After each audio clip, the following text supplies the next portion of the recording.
is Ryan, and for this discussion, I'm going to talk about two primary sources, one from Unit 7 and one from Unit 8, and I'm going to explain how they connect to the themes from our lectures.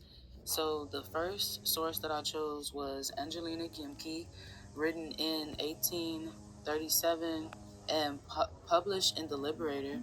In this piece, Gimke is basically calling out Northern women and telling them sit back and they can't just sit back while slavery continues. She talks about the violence and cruelty that enslaved people face, and she frames it as a moral and spiritual issue. Even though women at the time didn't have political power, she argues that they still had influence and a responsibility to speak up.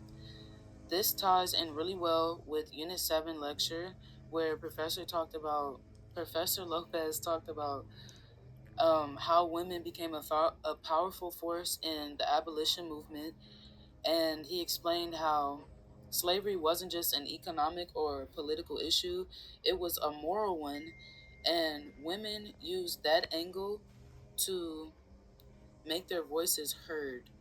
And that's exactly what Grimke is doing here. She puts the spotlight on moral failures of the country and responsibility people, especially women, and had women had to confront them. The second source I chose was John L. O'Sullivan, of who wrote the idea of manifest destiny in 1845, and this is the text where he argues that the United States has a God-given mission to expand across the continent, and he also talks about expansion like it's something noble and natural, and frames it as almost like a divine obligation. And what he doesn't talk about is just as important. He ignores how this expansion impacted indigenous people and Mexicans, and he treats those groups like obstacles instead of actual human beings. In the Manifest Destiny lectures, Professor Lopez talked about how Americans saw westward expansion as something both patriotic and moral. He he even said Manifest Destiny had been treated almost like a divine right, a responsibility to fulfill America's destiny. That note, that quote fits John O'Sullivan.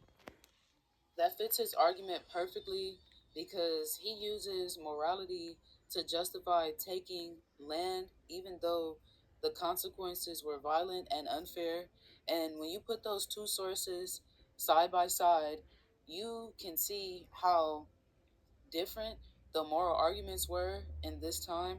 And the similarities are that both writers used moral language, both are trying to define what America should be, and the differences are Grimke calls out the nation's hypocrisy, and she's arguing for justice, and in the end of she's arguing for justice and to end human suffering.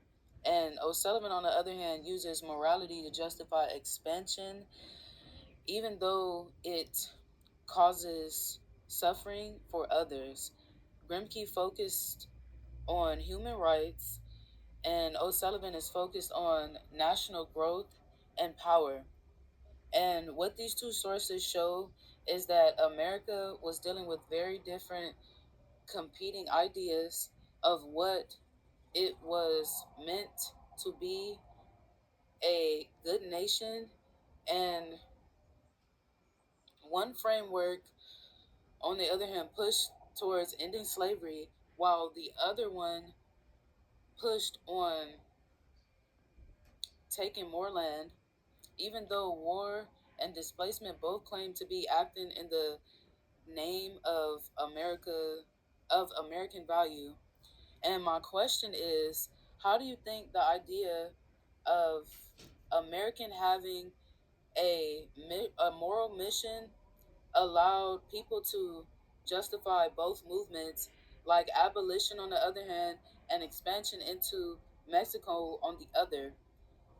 And what do you think and what do you think we still see that same kind of conflicting moral reasoning in the US today? Why or why not? So let me say that again.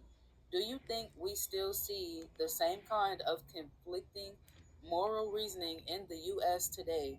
Why or why not?